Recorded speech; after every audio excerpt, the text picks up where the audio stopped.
guys, it's Lindsay here in Sagey. This is a video that a lot of you guys have been asking about, and I know it's kind of far after I actually had Sage, but I figured I would do a birth story video and tell you guys about everything that happened.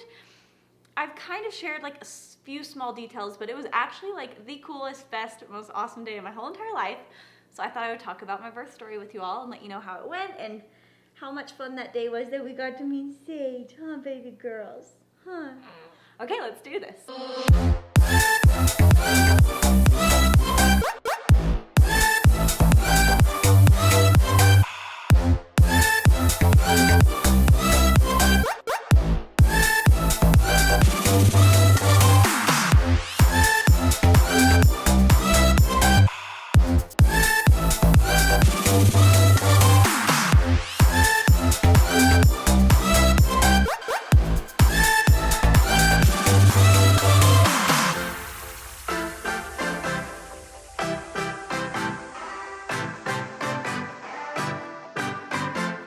Okay, so let's start back.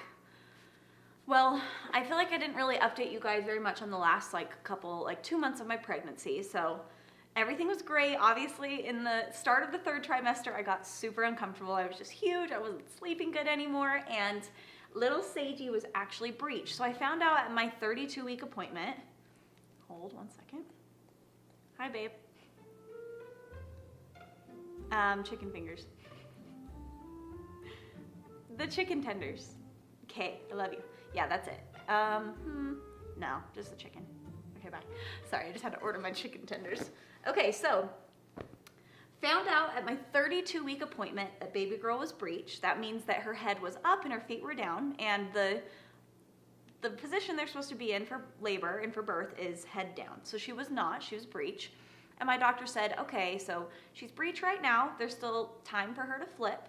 But if she doesn't flip, then we're gonna need to do a C-section. So that was it was funny because at the time, the second I found out she was breech and they told me I might need a C-section, even though the doctor said she might still flip, it was like I had this overwhelming feeling that I just knew I was gonna have to have a C-section. And it was weird because I don't usually get those, but it was kind of just this calming feeling and almost answer of just be prepared for a C-section. So I immediately had that mindset. And it was crazy because a lot of people were like, don't worry, she'll still flip. They gave me all these things to try, all these exercises, weird positions to get in. And of course I tried them all, but all along it was just I had this overwhelming feeling it's gonna be a C-section. And it wasn't a negative feeling about it. It was just this I just knew, I just felt it. I was like, it's gonna happen, be prepared. So I started mentally preparing myself for a C-section at 32 weeks. Obviously every single appointment that I went in for, we checked and it was maybe she flipped, because also I heard a lot of really rough things about C-sections, and a lot of people were like, it's the worst thing ever, the recovery is terrible, you don't want to have one, blah, blah, blah, blah, blah. So naturally I was like, crap, I don't know if that's, obviously it wasn't my choice, but it started to kind of freak me out a little bit, but I still just had this super calm, it's gonna be a C-section, it's gonna be fine. So yeah, each week that I went in for my appointments, it was she's still breech. And then at my 36-week appointment, they actually started checking me for dilation. And at 36 weeks, I was already 1.5 centimeters dilated, which my doctor was pretty shocked because they're just it's weird that you're dilating this early with a baby that's not head down, not putting pressure. Are you okay? So anyways, 1.5 centimeters dilated at my 36-week appointment. Then I go in at 37 weeks and I'm already 3 centimeters dilated. But my doctor was like, honestly, with your baby being head up and not having that head pushing down, she's like, it's very unlikely that you will go into labor. So what we did is at the 38-week appointment, we scheduled a C-section because she was still breech. She wasn't flipping with any of the things. I decided that I did not want to try, there's something called an ECV, and it's where they try to manually flip the baby from the outside. There's a lot of complications that can go with that, and it can induce labor, the cord can get wrapped around the baby's neck, so I just said, no, I don't want to try any extraordinary measures. This baby is gonna come the way she wants to come, and I was just like, whatever we need to do. So we scheduled a C-section, and I had that actually scheduled on November 4th, and on November 2nd at 3:30 a.m., my water broke while I was in bed. Now a little backstory. So 1 year ago on November 2nd, so I guess last year on November 2nd, my husband's mother passed away. It was very unexpected and very traumatic and horrible, and it was a really, really, really hard time. And coming up on her 1-year anniversary of passing. The day before, it was a rough day, and everybody was kind of just anticipating this really awful day, and just like, it was hard. So we go to sleep that night thinking like, okay, we got to prepare ourselves for tomorrow. It's going to be tough, and we're just going to have to like get through it together.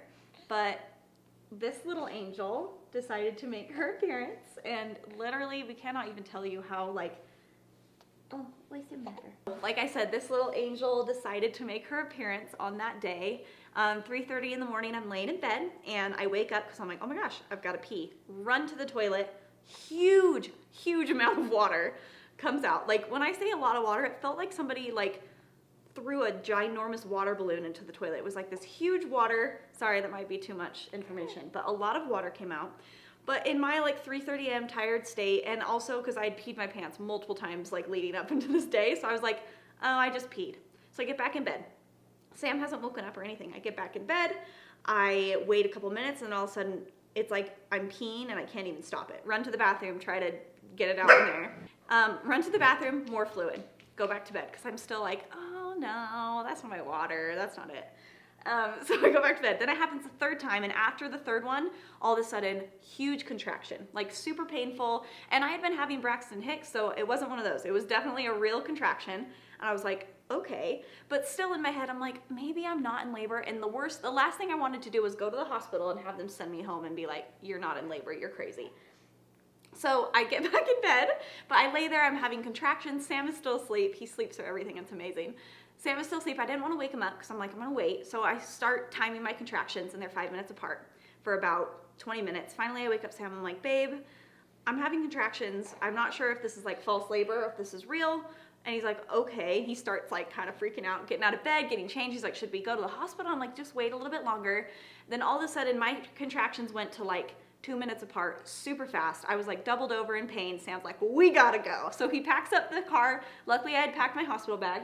He packs up the car, and we head to the hospital.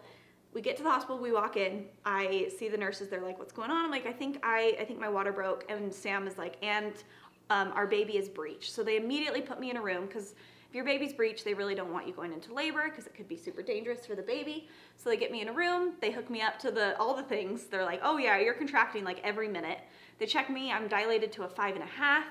They can feel baby girl's feet and bum, and they're like, oh yeah, this baby's coming, but we've got to do a C-section because she's still breech. So they bring the doctor in, they wheel me into the OR room, they give me my, I did a spinal tap, and like literally within minutes, they're cutting me open, getting her out. It was the craziest, fastest thing that's ever happened. Like, I always hear that labor and like when a baby comes, it's like you go to the hospital in like hours and hours and hours. You're crazy, dog. Okay, so where was I?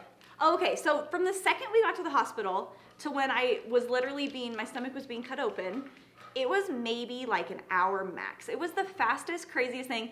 And they were kind of in a panic just because I was progressing so quickly and she was still breech. They're like, we can't try to flip her manually. I didn't want to do that. They're like, we got to get her out and we've got to do a C-section now. So it was just so fast. Me and Sam were both just like, oh my gosh. We went from being dead asleep, getting woken up, rushing to the hospital to, okay, this baby's coming right now. And this was, reminder, this is the exact day that Sam's mother passed away 1 year before. So I remember getting wheeled into the OR room, and Sam and I just look at each other like, is this really happening on this day? Like, are we getting this incredible blessing? It honestly, like, it makes me emotional thinking about how special that is, because we know for sure, without a doubt, that Sam's beautiful mom, Jennifer, handed Sage down to us, and that was her way of reminding us that even though she can't be here on earth, she is with us, and that she's a part of this huge, incredible day. Sorry. It makes me super emotional, but it was like the most beautiful, best thing that could have ever happened, because that day will always be so hard for us as a family, but now we can also have a little reminder that God really does look out for us and that he wants us to feel his love, and that's why it happened in that way. And we did feel it. It was so, so, so special. So I'm in the OR room. I get cut open. Sam watched. I wanted to watch, but I couldn't. But I really kind of wanted to. But Sam watched. He said it was pretty crazy. He didn't pass out. He was a freaking champ. But I'm not going to lie, he did look a little bit white in the face. He was kind of like, ooh, he just says it's a lot. It's kind of crazy what they do in there.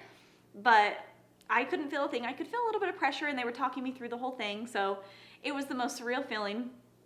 Then they pulled baby girl out, and she actually didn't cry for about a minute, so I was a little bit nervous. They were like, she's okay, but I was just like, why isn't she crying? And then she let out her first little squeal, and it was the best moment of my whole entire life.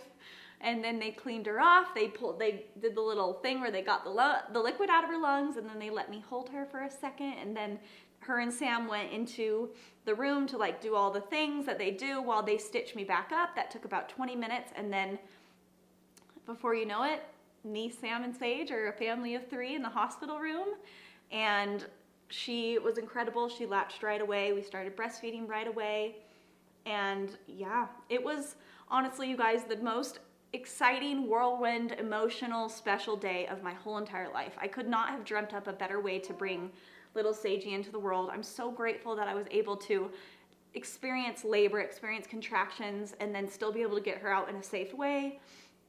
We feel so, so blessed to have had her on that special day. And it's funny because I answered how we got Sage's name, but it was so cool because we got back into the hospital room and Sam and I just looked at each other and we were like, Sage. And then we were already planning on giving her middle name Jill after my mother-in-law, but then having her born on that day, it just solidified that even more. And then, yeah, the rest of the day was a dream with this little girl. It's just like the craziest thing that all of a sudden this thing that was growing inside of you is now here, and you get to hold her and you get to take care of her and love her, and it's the most surreal thing ever, but it was the best day of my entire life and makes me want to do it again. I see why people have lots of babies, and after a baby they're like, I want to do that again, because it was the best day of my whole entire life. So that is my birth story. I hope you enjoyed it. I mean, everything that followed after, I'll have to do another story. I'll do like a Q&A, a Q&A on like postpartum and all the things, because yeah, it was quite the whirlwind. I will say after a C-section, so I got a spinal tap. Craziest feeling in the whole entire world. Like, so I've never had a surgery ever. So that was pretty crazy for me for my first one to be a C-section. But it's so bizarre how you don't feel anything. And they'll like move your legs and you're looking at them moving your legs, but you can't feel anything. You can't assist them. It was just the craziest feeling ever, but it was the best day of my life. I seriously, like, I cannot tell you how special it was, how incredible and grateful I am for everything that happened that day. So yeah, that's our birth story. That's Sage's little birth story, huh? One day I'll tell you all about it, little girl. Well, you'll watch all these videos and you'll be like, what the heck, Mom? Why did you film so many things?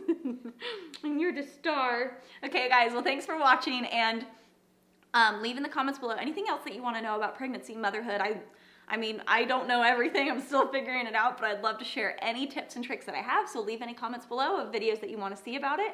And yeah, thanks for watching. Make sure you subscribe, hit the bell for notifications, and we'll see you next time. Bye, guys.